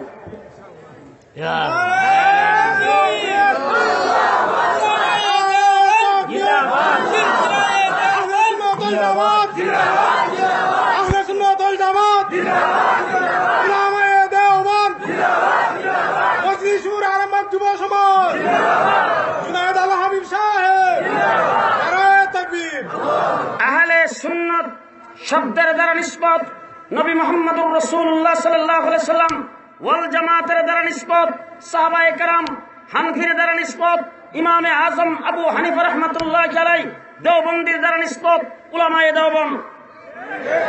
কথা বুঝে আসছে? কথা বুঝে আসছে? আহলে সুন্নাত ভালো করে মনে রাখবেন। আহলে হাদিস, বুঝা গেল মাঝখানে কোন রুগী বসা আছে। আহলে হাদিস, জি, আহলে সুন্নাত, আহলে সুন্নাত। আমি জিজ্ঞেস করতে চাই, সারাদিন যত কাজকর্ম করেন, উলামায়ে কেরাম যে বয়ান করে, আজ পর্যন্ত কোন জায়গায় শুনছেন রাস্তার ডাইন সাইডে দিয়ে হাঁটা হাদিস? হাদিস না সুন্নত? জোরে কয়েন আসতে না। রাস্তার ডাইন সাইডে দিয়ে হাঁটা হাদিস না সুন্নত? দস্তরখান বিছায়া খানা খাওয়া হাদিস না সুন্নত? ডাইন সাইড ডাইন হাত দিয়ে ধরা হাদিস না সুন্নত? ডাইন দিক থেকে শুরু করা হাদিস না সুন্নত? মসজিদে ডাইন পাও দিয়ে প্রবেশ করা হাদিস না সুন্নত? বাথরুমে বাম পাও দিয়ে প্রবেশ করা হাদিস না সুন্নত? ডাইন করোড়ে শোয়া হাদিস না সুন্নত? মিসওয়াক করা হাদিস না সুন্নত? পাগড়ি বান্ধা হাদিস না সুন্নত? মাথায় টুপি দেওয়া হাদিস না সুন্নত? যত কাজ করি সব সুন্নতের নাম দিয়া করি। এই জন্য আমাদের পরিচয় আহলে সুন্নত, আহলে হাদিস। জি, আহলে সুন্নত, আহলে আরো জোরে কোন আহলে সুন্নত। আমি জিজ্ঞেস করতে চাই, আপনাদের এলাকায় আজ পর্যন্ত কোন বিয়ার দাওয়াত পাইছেন আপনারা যে বাবা মেয়ের বিয়া দিবে, কার্ডের মধ্যে লেখছে আমার মেয়ের সুন্নত হাদিসে নিকাহ? হাদিসে নিকাহ না সুন্নতে নিকাহ? সুন্নতে নিকাহ। আজ পর্যন্ত কোন বাবা তার ছেলের উলিমা খাওয়াবে, আপনার কার্ডের মধ্যে লেখছে বা দাওয়াত দিছে আমার ছেলের হাদিসে উলিমা? হাদিসে উলিমা না সুন্নতে উলিমা? সুন্নতে উলিমা। আজ পর্যন্ত কোন বাবা তার ছেলেরে মুসলমানি করাইছে আর আপনারা দাওয়াত দিছে হাদিসে খতনা? হাদিসে খতনা না সুন্নতে খতনা? আরো জোরে কোন? সুন্নতে খতনা। মুহাম্মদুর রাসূলুল্লাহ সাল্লাল্লাহু আলাইহি ওয়াসাল্লাম উলামায়ে কেরামকে সাক্ষী রেখে বলে যাচ্ছে, আপনারা আমার সাথে সাক্ষী দিবেন আল্লাহর নবী মহব্বত করার ব্যাপারে, আঁকড়ে ধরার ব্যাপারে, আমল করার ব্যাপারে, রাসূল সাল্লাল্লাহু আলাইহি সাল্লাম উজুর আর সওয়াবের ব্যাপারে যত হাদিস আল্লাহর নবী বর্ণনা করেছেন, একটা হাদিসে কেউ দেখাইতে পারবে না রাসূল হাদিসের কথা বলেছেন। সব জায়গায় রাসূল সুন্নতের কথা বলেছেন। মান আহাব্বা হাদিসি মান আহাব্বা হাদিসি মান আহাব্বা সুন্নতি মান তামাসসাকা বিহাদিসি মান তামাসসাকা বিহাদিসি আলাইকুম বিহাদিসি আন-নিকাহু মিন হাদিসি। সব জায়গায় বলছেন সুন্নতি। তারাকতু ফীকুম আমরাইন লান তাদিল্লু মা তামাসসাকতুম বিহিমা কিতাবাল্লাহ ওয়া হাদিসি। না সুন্নতি? সুন্নতি। তাইলে আমল করার ব্যাপারে, উজুর আর সওয়াবের ব্যাপারে আল্লাহ রাব্বুল আল্লাহ পাকের নবী মুহাম্মদুর রাসূলুল্লাহ সব জায়গায় হাদিসের কথা বলেছেন। উলামায়ে কেরামকে সাক্ষী রেখে বলবো, নুরুল ইসলাম খান সাহেব দামাত বারাকাতুহুম শাইখুল হাদিস শাইখুত তাফসীর, ওনাকে সাক্ষী রেখে বলবো আমার ভাইরা হাদিস আর সুন্নতের মধ্যে পার্থক্য ভালো করে বুঝবেন। রাসূল যেটা বলছেন সেটা হাদিস, হুজুর যেটা করছেন সেটা হাদিস, হুজুরের সামনে যেটা হয়েছে সেটা হাদিস, সাহাবায়ে কেরাম যেটা করছেন সেটা হাদিস। সবগুলোকে একত্রিত করে মুহাদ্দিসিনগণ বুখারী শরীফ, মুসলিম শরীফ, তিরমিজি শরীফ, আবু দাউদ শরীফ, নাসাই শরীফ, ইবনে মাজাহ শরীফ বিভিন্ন রকম কিতাবাদি লেখে আমাদের জন্য তারা রেখে গেছেন। আমার ভাইরা হাদিস আর সুন্নতের মধ্যে পার্থক্য হলো নবী যেটা বলছেন সেটা হাদিস, যেটা করছেন সেটা হাদিস। সুন্নত হলো সাহাবায়ে কেরাম যেটা আমলে পরিণত করেছেন সেটা সুন্নত। হুজুর বললেই উম্মতের জন্য সুন্নত হয় না, হুজুর করলেই উম্মতের জন্য সুন্নত হয় না, হাদিসে থাকলেই উম্মতের জন্য আমল করার বিষয় হয় না। আর হাদিস যদি সবগুলি আমল না করতে পারেন তাহলে হাদিস হয় না। ঠিক কিনা? দৃষ্টান্ত স্বরূপ আপনাদেরকে জিজ্ঞেস করতে চাই, আমার নবী বিয়া করছেন কয়টা? 11টা। কয়টা? 11টা। 9 জন স্ত্রী রাসূলের একসাথে ছিল। কয়জন? হাদিসে নাই তো? আছে। হুজুর বিয়ে করছেন, কোন বিয়াটা কোন জায়গায় করছেন? হুজুরের বয়স কত? স্ত্রীর বয়স কত? বিয়ার মজলিসে কে কে ছিল? স্ত্রী কোনখানে বিয়ে হয়েছিল কিনা? আগে বিয়ে হয়েছিল কয় জায়গায়? সন্তানাদি আছে কিনা? তালাক প্রাপ্তা না বিধবা? স্ত্রীর স্বামী মারা গেছে কিনা? হুজুরের কাছে কিভাবে আসছে? গোলাম ছিল না বান্দি ছিল না আজাদ ছিল? হুজুর আকরাম সাল্লাল্লাহু আলাইহি সাল্লাম এই মজলিসের মধ্যে কে কে উপস্থিত ছিলেন? বিয়ার মোল্লা কে, কাজী কে, সাক্ষী কে, উলিমা কি কি খাওয়াইছে সব হাদিসে আছে। আছে না? দৃষ্টান্ত স্বরূপ বলবো, রাসূলুল্লাহ সাল্লাল্লাহু আলাইহি ওয়াসাল্লাম গজওয়ায়ে খাইবরে গেছেন। খাইবরের যুদ্ধ সমাপ্ত হয়েছে। সমাপ্ত হয়ে যাওয়ার পরে গনিমতের মাল আসছে অনেক। মালগুলি রাসূল সাহাবায়ে কেরামের মধ্যে বিতরণ করে দিয়ে আল্লাহর নবীর কাছেই না মহিলারা যারা বন্দী হয়ে আসছেন কাফেরদের, তাদেরকে হাজির করা হয়েছে। হুজুর এক একজন সাহাবীর অধীনে এক একজন মহিলাকে দিয়ে বান্দি বানায়া রাসূল সাল্লাল্লাহু আলাইহি সাল্লাম বন্টন করে দিয়ে ফেলেছেন। দিয়ে রাসূল অর্ডার করেছেন কাফেলা এখন মদিনার দিকে রওনা হবে। এমন সময় একজন মহিলা ঈসা রাসূলের সামনে দাঁড়ায় বলে, হুজুর আমি খাইবরের বাদশার ঘরে। কার ঘরে? বাদশার ঘরে। আল্লাহর নবী তার দিকে তাকাইছে। হুজুর আকরাম সাল্লাল্লাহু আলাইহি সাল্লামকে বলতেছেন, হুজুর আমি বাদশার ঘরের, তবে আমারে যেই সাহাবীর অধীনে বন্টন করে দিবেন ওই সাহাবীর বাড়ি দিরাই পৌরসভার বাইরে। দিরাই পৌরসভা না বলে আপনারা বুঝতে পারেন, অর্থাৎ গ্রাম্য মানুষ, ওই গ্রাম্য মানুষের সাথে হুজুর আমার বনাবন্তি হবে না। এই জন্য হুজুর তার থেকে ছুড়াইয়া, আমি যেহেতু বাদশার ঘরের আর আপনাকে আল্লাহ পাক তামাম কায়নাতের বাদশা বানায় পৃথিবীতে পাঠাইছে, আপনার অধীনে আমাকে রাখেন। রাসূল সাল্লাল্লাহু আলাইহি সাল্লাম বলেন, আমি বন্টন করে দিয়ে ফেলেছি, অনধিকার চর্চা করতে পারবো না। বলে হুজুর সাহাবীকে আমার মতামতটা বইলা দেখেন না। আল্লাহর নবী সাহাবীকে দেখে না যখন এই কথাটা বলছেন, বলার সাথে সাথে সাহাবী ডাক দিয়ে বলেন, হুজুর একজন বান্দিয়ার একটা মহিলা তো দূরের কথা, আপনার জন্য আমার জানটাই তো এখন দিয়ে দিব, জানটাই তো এখন দিয়ে দিব। আল্লাহর নবীর এই কথা শুই না যখন এই মহিলাকে ফেরত দিয়ে ফেলেছেন, তাৎক্ষণিক রাসূল ডাক দিয়ে বলেন, ও মা ভালো করে শোনো, আমি কাউকে বান্দিয়ার গোলাম বানাইবার জন্য পৃথিবীতে আগমন করি নাই। আমি রাহমাতুল লিল আলামিন, কেউ আমার অধীনে বান্দিয়ার গোলাম হবে না। এই জন্য আমি এই মুহূর্তে তোমাকে আজাদ করে দিলাম, যাও, তোমাকে কেউ বাধা দিবে না, তুমি এখন তোমার পুত্রের কাছে চলে যাও। মহিলা চোখের পানি ছেড়ে ডাক দিয়ে বলেন, ও হুজুর রাহমাতুল লিল আলামিন, বান খায়া হোক, ধরা পড়ে হোক, যেইভাবে হোক, অ্যারেস্ট হয়ে হোক, যেইভাবে হোক, আপনার নুরানি চেহারার সামনে যখন চলে এসেছি, হুজুর জিন্দেগিতে আর পুত্রের কাছে ফিরে যাইতে চাই না। এই মুহূর্তে কালিমা পড়ে মুসলমান হয়ে গেলাম, আপনি আমাকে বিবাহ করে স্ত্রীর মর্যাদা দিয়ে রাখেন। হুজুর আকরাম সাল্লাল্লাহু আলাইহি সাল্লাম ওই জায়গায় ওই মহিলাকে বিয়ে করেছেন, তার নাম হযরত সফিয়া। হযরত সফিয়া উম্মাহাতুল মুমিনিন, হযরত সফিয়া রাদিয়াল্লাহু তাআলা আনহা।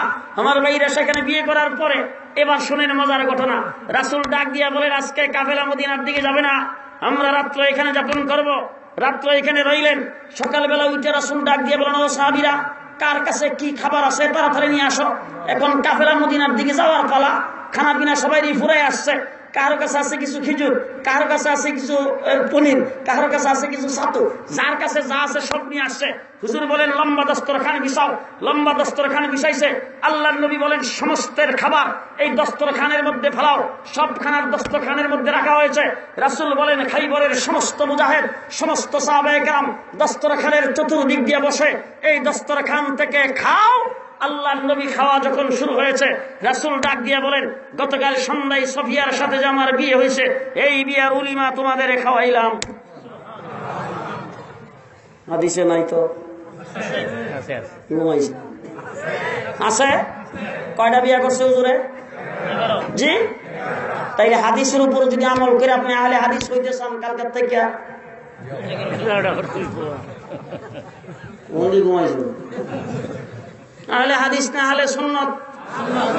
আরো জোরে। হাদিসে আছে কিনা শুধু আপনারা বলবেন। আবু জাহেল রাসূলের দরবারে এসে ডাক দিয়ে বলেন, ভাতিজা তুমি বলে নবী? বলে হ। যদি নবী হয়ে থাকে একটা অলৌকিক ঘটনা দেখাও। আল্লাহর নবীকে চাচা ঘটনা কি জমিনে দেখাবো না আসমানও? আবু জাহেল উঠে কো, ভাতিজা আমি তো জমিনের কথাই ভাবছিলাম, তুমি যখন আসমানের কথা মনে করাইছো, তা আসমানে দেখাইলে তো ভালোই হয়। রাসূল সাল্লাল্লাহু আলাইহি ওয়াসাল্লাম খোলা আকাশের নিচে যাইয়া আঙ্গুলটা এইভাবে ইশারা দিছে, আকাশের চন্দ্র দুই টুকরা হয়ে গেছে। হাদিসে নাই তো? জি আছে। তাইলে এই হাদিসের উপর আমল না করলে আহলে হাদিস হওয়া যাবে না। আগামী 14 তারিখের পূর্ণিমার রাত্রিতে খোলা আকাশের নিচে যাইবেন, প্রয়োজনে সুরঞ্জিত বাবুরে ডাক দিয়ে নিয়ে আসেন, সবাইরে নিয়া মসজিদের ইমাম মুয়াজ্জিন সহ যাইয়া আল্লাহর নবী আঙ্গুল ইশারা দিছে, আপনি 2 হাত ইশারা দিয়ে দেখেন সান লড়াইতে পারেন কিনা। সান তো দূরের কথা, একটা আম গাছের আম পর্যন্ত লড়বে না। আহলে হাদিস না আহলে সুন্নাত? এখনো আসতে কর। আহলে হাদিস না আহলে সুন্নাত? আমার নবী উজু সারা নামাজ পড়েছেন। হাদিসের মধ্যে আছে, আয়েশা সিদ্দিকার হুজরার ভিতরে রাসূল ঘুমাইছে। ঘুম থেকে উঠে রাসূল মসজিদ নববীতে গেছেন। যাইয়া তারপরে দেখেন জামাত তৈয়ার, রাসূল দাঁড়াইছেন। দাঁড়াইয়া নামাজ পড়ে যখন আসছেন, আম্মা জান আয়েশা সিদ্দিকা আল্লাহর নবীকে বলতেছেন, হুজুর জিবরাইল আমিনের সঙ্গে বোধহয় দেখা হয়েছে। হুজুর বলেন, না, জিবরাইলের সঙ্গে দেখা হয় নাই। বলে, তাইলে আপনি যে আমার ঘরে ঘুমাইছিলেন এটা বোধহয় বলছেন। রাসূল বলেন, না, এটাও বলি নাই। আম্মা জান আয়েশা সিদ্দিকা কো, 2টার একটা দোষী আপনি না করেন কেন? রাসূল বলেন, 2টার একটা হইছে না, তুমি বলো কেন? আম্মা জান আয়েশা সিদ্দিকা কয়, মাসলা দিয়ে আপনি আমাদের শিক্ষা দিলেন, ঘুমাইলে উযু ভাঙে, আপনি আমার ঘরে ঘুমায় যায় নামাজ পড়ে আসছেন। বুঝা গেল জিবরাইল আমিন আইসা হুকুমটা পাল্টাইছে যে আজকের থেকে ঘুমাইলে আর উযু ভাঙবে না। আর না হইলে আপনি যে আমার ঘরে ঘুমাইছেন বলছেন, 2টার একটা তো হইছে। আল্লাহর নবী ডাক দিয়ে বলেন, আয়েশা ভালো করে শুনে রাখো, দুনিয়ার সমস্ত মানুষকে আল্লাহ পাক দুনিয়ার মাটির দ্বারা তৈরি করেছেন, নবীকে আল্লাহ পাক জান্নাতের মাটির দ্বারা তৈরি করেছেন। নবী যখন ঘুমায় তার অন্তর ঘুমায় না, চোখ ঘুমায়। নবীর ঘুমের দ্বারা উযু ভাঙে না, তোমাদের ঘুমের দ্বারা উযু ভাঙে। নবী ঘুমাইলে সব ঘুমায়, অন্তর অন্তর হাদিসে পাকে আসছে রাসূল সাল্লাল্লাহু আলাইহি ওয়াসাল্লাম সাহাবায়ে কেরামকে যায় বলতেছেন, সাহাবীরা একটা স্বপ্ন দেখছি। আল্লাহর নবীর স্বপ্ন শোনার জন্য সাহাবীরা সবাই এসে জড়ো হইছে। রাসূল সাল্লাল্লাহু আলাইহি ওয়াসাল্লাম বলেন, স্বপ্ন দেখি দুইজন ফেরেশতা এসে আমার পাশে বসছে। বৈশা দুইজনের মধ্যে ইখতিলাফ শুরু হয়ে গেছে। কি ইখতিলাফ? একজনকে হুজুর ঘুমে, আরেকজনকে না হুজুর জাগ না। এই ইখতিলাফ তর্ক বিতর্ক কইরা দুজন চলে গেছে। রাসূল সাহাবায়ে কেরামকে ডাক দিয়া কর, দুজনে সত্য কথা হয়ে গেছে। আপনারা এখন দুইজন সত্যি বানাই দুজনের সত্য কথা কয়ে গেছে। সাহাবায়ে কেরামকে হুজুর বুঝলাম না, দুজন সত্য কথা কেমনি বলবে? হয়তো আপনি ঘুমে না হইলে যাক না, দুইটার একটা হইব। আল্লাহর নবী ডাক দিয়া কয়, যেই ফেরেশতা আমার চোখের দিকে নজর করছে হে বলছে আমি ঘুমে, আর যে আমার অন্তরের দিকে নজর করছে হে বলছে আমি জাগ না। আবার নবী মুহাম্মদুর রাসূলুল্লাহ সাল্লাল্লাহু আলাইহি ওয়াসাল্লাম ইন্তেকাল করেছেন। তারিখ কত? আস্তে হুজুর যে ইন্তেকাল করেছেন 12 রবিউল আউয়াল, তার মধ্যে কোনো ইখতিলাফ নাই। জন্ম যে হইছে 12 এর মধ্যে ইখতিলাফ আছে। ঠিক না ঠিক? ঠিক না ঠিক? রাসূল সাল্লাল্লাহু আলাইহি ওয়াসাল্লাম ইন্তেকাল করেছেন। সাহাবায়ে কেরাম শুইনা সবাই, গোটা মদিনার সাহাবায়ে কেরাম আসতেছে। আয়েশা কান্নাকাটি করতেছে, শোক পালন করতেছে, একজন আরেকজনকে জড়াইয়া ধরতেছে। হযরত আলী, হযরত উসমান রাদিয়াল্লাহু তাআলা আনহু, ওনারা সবাই বাকরুদ্ধ অবস্থায়। হাসান হুসাইন মাটিতে গড়িয়ে পড়ে কাঁদতেছে, কান্না দেখার মতো কেউ নাই। হযরত ফাতেমার কান্না থামাইবার মতো কেউ নাই। ওই অবস্থায় হযরত উমর ইবনুল খাত্তাব আসছে। আয়েশা দেখেও বাইর হয়ে গেছে, বাইরের তলোয়ার নিয়ে ডাক দিয়ে বলেন, আল্লাহর নবী ইন্তেকাল করেছেন, এই কথা যদি আমার সামনে কেউ বলে আযরিবু উনকাহু, এক্ষুনি তার গর্দান কেটে ফেলবো। আমার ভাইরা মুহাদ্দিসিনগণ বলেছেন, সমস্ত সাহাবায়ে কেরাম যাইয়া রাসূলের চোখের দিকে নজর করেছেন। উমর ইবনুল খাত্তাব যাইয়া রাসূলের অন্তরের দিকে নজর করেছেন। তাহলে নবী ঘুমাইলে চোখ ঘুমায়, অন্তর অন্তর ঘুমায় না। এক কথাই বলতে চাই, আপনাদের নুরুল ইসলাম খান সাহেব যখন ঘুমায়, ওনার মুহতামিমিও ঘুমায়, শাইখুল হাদিসগিরিও ঘুমায়। আপনাদের মুহাদ্দিস সাহেব যখন ঘুমায়, মুহাদ্দিসিও ঘুমায়। মেম্বার ঘুমাইলে মেম্বারিও ঘুমায়, চেয়ারম্যান ঘুমাইলে চেয়ারম্যানও ঘুমায়, প্রফেসর ঘুমাইলে প্রফেসরিও ঘুমায়, উকিল ঘুমাইলে উকিল মুক্তারিও ঘুমায়। আমার বাইরে ইমাম সাহেব যদি ঘুমায় তার ইমামতিও ঘুমায়, পীর সাহেব ঘুমাইলে তার পীরগিরিও ঘুমায়। নবী যখন ঘুমায় তার নবুয়ত ঘুমায় না। কথা কি বুঝে আসছে? নবী ঘুমাইছে, ঘুম থেকে উঠতে যায়, উজু করেছে। এখন আমরা ঘুমাইলে উজু ভাঙে তো? হাদিসের মধ্যে আছে হুজুর ঘুম থেকে উঠতে যায় নামাজ পড়ছে উজু না কইরা। আপনি ওই হাদিসের উপর আমল না করলে কেমনে আপনি আলে হাদিস হইবেন? কালকার থেকে আপনিও ঘুমায়া আলে হাদিস না আলে সুন্নাত? হ্যাঁ, আলে হাদিস না আলে সুন্নাত? কথা মনে থাকবো তো? জি, কথা মনে থাকবো। আহলে সুন্নাতুল জামাত আমাদের পরিচয়, আমরা আহলে সুন্নাত। ঠিক না ঠিক? আহলে সুন্নাত, শেখে কাতিয়া আহলে সুন্নাত, শেখে গাজীনগরী আহলে সুন্নাত, শেখে কোরিয়া আহলে সুন্নাত, শেখে বরনবী আহলে সুন্নাত, শেখে বাগা আহলে সুন্নাত, শেখে বিয়ামপুরি আহলে সুন্নাত। আমার ভাইরা সিলেটের আধ্যাত্মিক নগরীর সমস্ত বুজুর্গানে দিন আহলে সুন্নাতুল জামাতের মানে অন্তর্ভুক্ত ছিলেন। দেওবন্দ দারুল মাদ্রাসা কুতুবে আলম হুসাইন আহমদ মাদানী, যিনি একাধারে 4 বছর এই সিলেটের মধ্যে হাদিস পড়াইছেন, 18 বছর রাসূলের রওজার কিনারে বসে হাদিস পড়াইছেন, উনি আহলে সুন্নাত। আনোয়ার শাহ কাশ্মীরি, বিশ্ববিখ্যাত মুহাদ্দিস, আহলে সুন্নাত, বিশ্ববিখ্যাত আধ্যাত্মিক নেতা আল্লামা হাকিমুল উম্মত আশরাফ আলী থানভী রাহমাতুল্লাহ আলাইহি, আহলে সুন্নাত। রশিদ আহমদ গঙ্গোহী, আহলে সুন্নাত। হাজী আমদাদুল্লাহ মহাজের মক্কি, আহলে সুন্নাত। ফেডের মধ্যে বুম মারলে একটা সুন্নাত বের হবে না। উসা জুরি তুহি মাথার মধ্যে লাগায়া ইয়া নবী সালাম আলাইকে গায়ে টান দিয়া, ওরি বাবারি বাবা, হালি বাংলাদেশের আহলে সুন্নাত না, বিশ্ব আহলে সুন্নাত আশিকে রাসূল। নাউযুবিল্লাহি মিন যালিক। সুন্নি কারে কয়? হাজী আমদাদুল্লাহ মহাজের মক্কি রাহমাতুল্লাহ আলাইহি হিজরত করে চলে গেছেন মক্কায়। যাওয়ার পরে সেখানে দাঁত একটু মুখের ভিতরে নাই। 5 ওয়াক্ত নামাজে ওযু করতে যায় আর জামের মধ্যে মিসওয়াক দিয়া বসায়। একজন আয়েশা ডাক দিয়ে, হুজুর মুখের মধ্যে দাঁত দিয়ে একটাও নাই, মিসওয়াক দিয়া গসন কই। ওই লোকটারে হুজুর কয়, এই বেটা দাঁত নাই দিকে কি নবীর সুন্নাত ছেড়ে দিমু? ঠিক সুন্নি কারে কয় চিনলেন না, সুন্নি কারে কয় চিনলেন না। হযরত রশিদ আহমদ গঙ্গোহী রাহমাতুল্লাহ আলাইহি, হাজী আমদাদুল্লাহ মাহাজের মক্কি রাহমাতুল্লাহ আলাইহির খলিফা, হাজী আমদাদুল্লাহ মাহাজের মক্কি রাহমাতুল্লাহ আলাইহির খলিফা রশিদ আহমদ গঙ্গোহী রাহমাতুল্লাহ আলাইহি, রশিদ আহমদ গঙ্গোহী রাহমাতুল্লাহ আলাইহির খলিফা হলেন হুসাইন আহমদ মাদানী রাহমাতুল্লাহ আলাইহি। হুসাইন আহমদ মাদানীর খলিফা শেখ ইমাম বারিদা আহমদ বারাকাতুহুম। ও আমার ভাইরা, পরিষ্কার কথা ভালো করে মনে রাখেন, রশিদ আহমদ গঙ্গোহী রাহমাতুল্লাহ আলাইহি আল্লাহু আকবার এক শ্বাসে 99 বার আল্লাহ পাকের নাম নিতেন, এক শ্বাসে 99 বার। ইতিহাসবিদগণ প্রমাণ করেছেন, তার জীবনের মধ্যে লেখা আছে 21 বছর একাধারে তাকবীরে উলাও ছুটে নাই, এক ওয়াক্ত নামাজের জামাতও ছুটে নাই। 21 বছর একাধারে।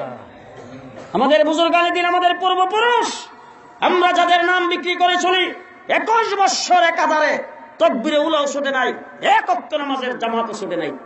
21 বছর পর স্টিমারে উঠছেন, যাবেন অনেক দূরে, জোহরের নামাজ জামাতের সাথে পড়ে উঠছেন, আসরের নামাজের টাইম মধ্যখানে হইছে, যেখানে যায় পৌঁছবেন সেখানে যায় মাগরিবের নামাজের টাইম থাকবে, আসরের নামাজের টাইম চলে যাবে।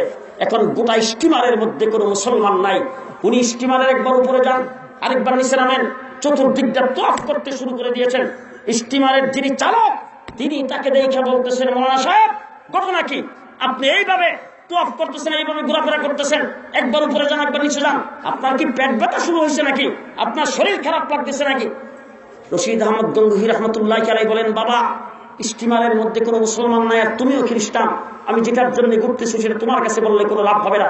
সেই ব্যক্তি ডাক দিয়ে কয়, আমি স্টিমারের চালক, আপনার যদি কোনো বিপদ হয় দায়িত্ব আমার, আপনি আমার কাছে বলবেন না, বলবেন কার কাছে, বলেন আপনার কি হয়েছে।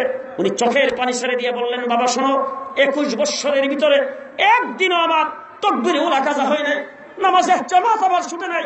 আজকে তোমার স্টিমারে উঠার কারণে আমার নামাজের জামাত ছুটতেছে, তাকবীরে উলা ছুটতেছে, সূর্য অস্ত চলে যেতেছে, আসরের নামাজের টাইম চলে যেতেছে, আমি নামাজের জামাত পড়তে পারবো না, তাকবীরে উলা পাবো না। চোখের পানি ছাইড়া দিয়ে যখন এই কথা বলছেন, স্টিমারের চালক সাথে সাথে বলছেন, মৌলানা সাহেব 21 বছর আপনার তাকবীরে উলার জামাত ছুটে নাই, এখনো ছুটবে না, কালিমা পড়ে মুসলমান হয়ে গেলাম, আমাকে মুক্তাদি বানায় আপনি নামাজের জামাত কায়েম করেন। এই ছিল আমাদের আকাবির দিন, তারা ছিল আহলে সুন্নাত ওয়াল জামাত। কোন জামাত? জি, আহলে হাদিস। আহলে হাদিস মুসলমান 2 নম্বর, 1 নম্বর হলো আহলে সুন্নাত, 2 নম্বর হলো ওয়াল জামাত। সাহাবায়ে কেরামের দিকে আমাদের নিসবত, সাহাবীদের যেই তরিকা আমরারও সেই তরিকা। সংক্ষেপে একটা কথা বলবো খালি, এরপরে শেষ। উলামায়ে কেরামকে সাক্ষী রেখে 1,24,000 সাহাবায়ে কেরামের ভিতরে সবচাইতে বড় আলেম হলেন হযরত আবু বকর সিদ্দিক। সবচাইতে বড় আলেমকে আর জোরে কোন? আবু বকর সিদ্দিক। 1,24,000 সাহাবায়ে কেরামের ভিতরে সবচাইতে বড় মুহাদ্দিস হলেন হযরত আবু হুরায়রা। কেডা? নাম না মনে রাখেন, কে? আবু হুরায়রা। আমি জিজ্ঞেস করতে চাই, রাসূলের ইন্তেকালের পরে মসজিদ নববীর ইমাম তো আবু হুরায়রাই বানাইছে, কারে? খুব ভালো করে মনে রাখেন, সাহাবায়ে কেরামের তর্জ বড় আলেম আবু বকর সিদ্দিককে মসজিদ নববীর ইমাম বানাইছে, বড় আলেম আবু বকর সিদ্দিককে রাষ্ট্র পরিচালনার জন্য আমিরুল মুমিনিন বানাইছে, বড় আলেম আবু বকর সিদ্দিককে ফতোয়া দেওয়ার জন্য নির্ধারণ করেছেন, বড় আলেম আবু বকর সিদ্দিককে হুকুম জারি করার জন্য নির্ধারণ করেছেন, বড় আলেম আবু বকর সিদ্দিককে সৈন্য পরিচালনা করার জন্য নির্ধারণ করেছেন, বড় আলেম আবু বকর সিদ্দিকের তাকলিদ করেছেন সমস্ত সাহাবায়ে কেরাম। আর মুহাদ্দিস হিসাবে হযরতে আবু হুরায়রাকে মুহাদ্দিস হিসাবে মানছেন।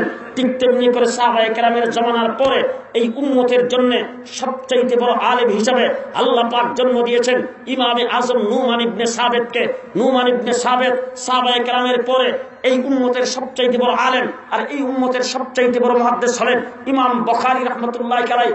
আমরা সাহাবায়ে কেরামের তর্জ অনুযায়ী ইমামে আজম আবু হানিফাকে আমরা মুযহাবের ইমাম মানি, ফতোয়া দেওয়ার জন্য নির্ধারণ করেছি, মাসলা মাসাইল একটা মানি, বড় মুহাদ্দিস হিসাবে ইমাম বুখারীকে মানি। সাহাবায়ে কেরামের যেই তর্জ আমাদেরও, সাহাবায়ে কেরামের যেই তর্জ আমাদেরও সেই তর্জ। এখন ইমামে আজম আবু হানিফা রাহমাতুল্লাহি আলাইহিকে কেন মানতে হবে, তার মাযহাব কেন অনুকরণ করতে হবে, সামনে যদি আসি ইনশাআল্লাহ বলবো। ইমামে আজম আবু হানিফা রাহমাতুল্লাহি আলাইহি কুফায় জন্মগ্রহণ করেছেন।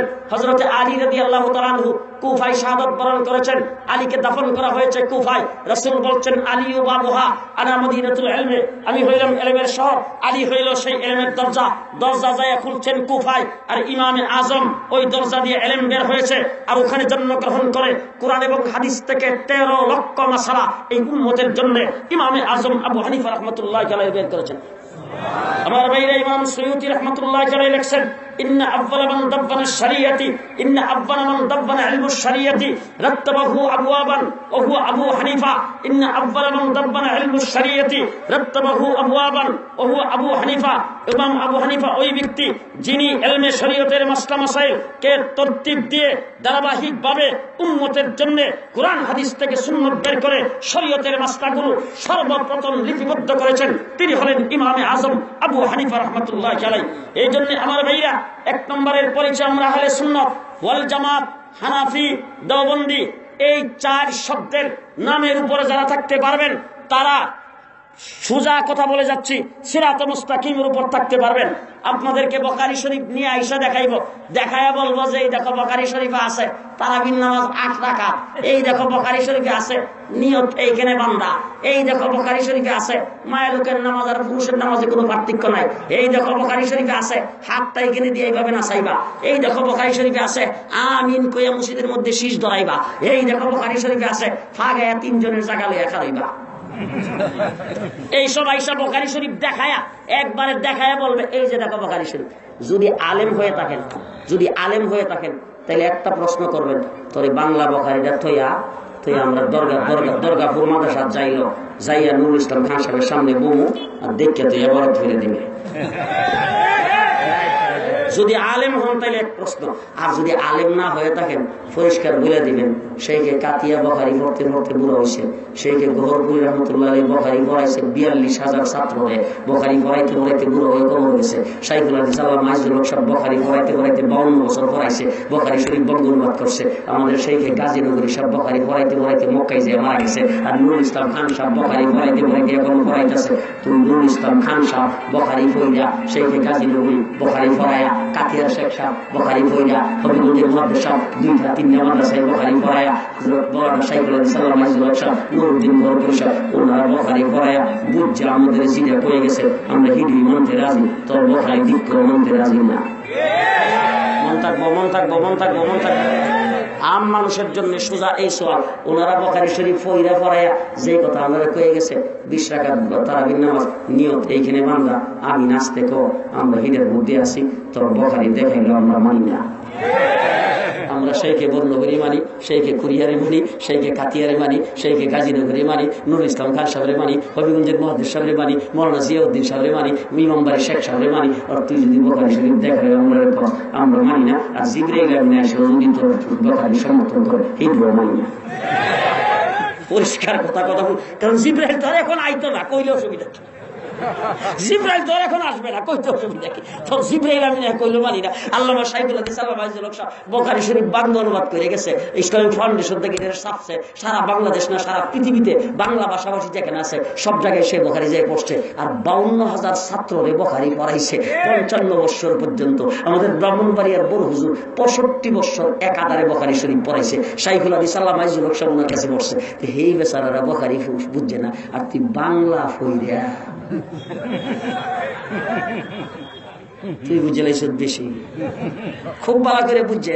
আমার এই আমেরিকা গেছি, এক মসজিদের মধ্যে বসা, ওখানে এসে ইমাম সাহেবের কাছে একজনে কইতেছে হুজুর এই আমার যে একটা বাতিজা, এই বাতিজাকে রাগ করে আর বউরে একবারে সাফ 3 তালাক করে দিছে, একবার সাফ 3 তালাক করে দিছে।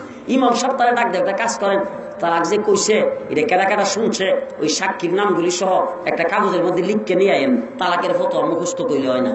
চলে গেছে।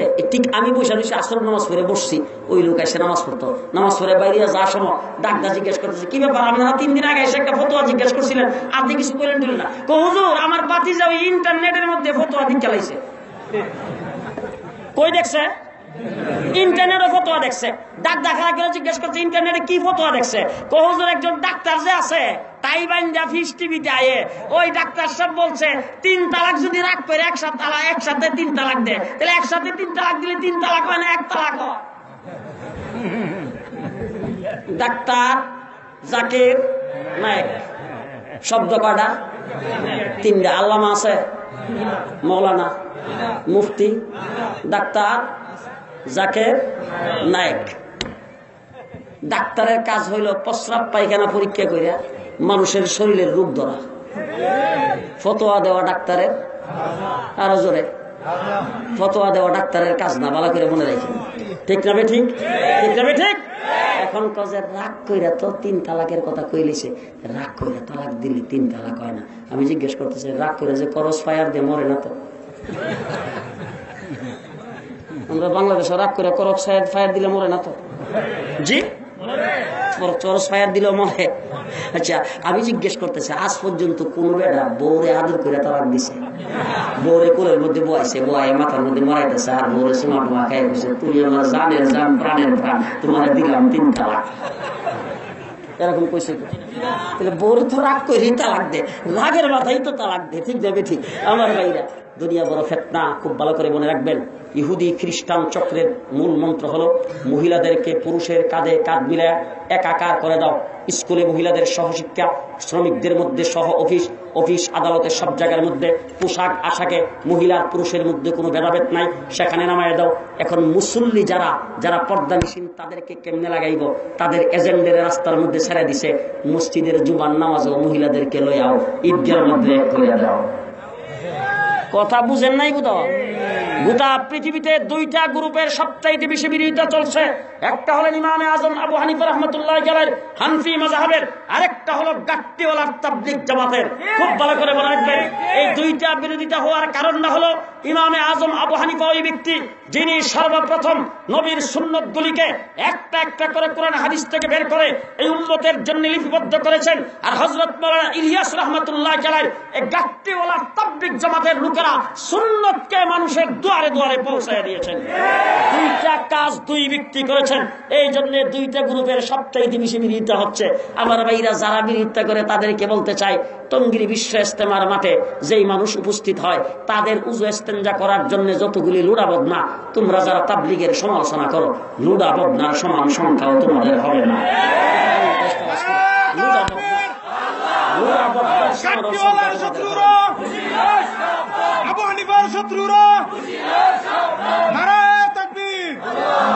এই 3টা দিনের জন্য একটু নিয়ত করতে পারেন। হাত উঠাইছে 3 জন, দেখলে হাতটা উঠে রাখেন, যারা খালি উঠাইছিল। 3 দিন মনে থাকবো। আল্লাহ কবুল করুন, ইজতেমাকে আল্লাহ পাক কবুল করুন। গোটা বিশ্ব আল্লাহ পাক তাবলীগের কাজকে আগে বাড়ায় দেন। সকালে বলেন আমিন। ফিতনা ফাসাদ থেকে আল্লাহ হেফাজত করুন। ওয়া আখিরু দাওয়ানা আলহামদুলিল্লাহি রাব্বিল আলামিন।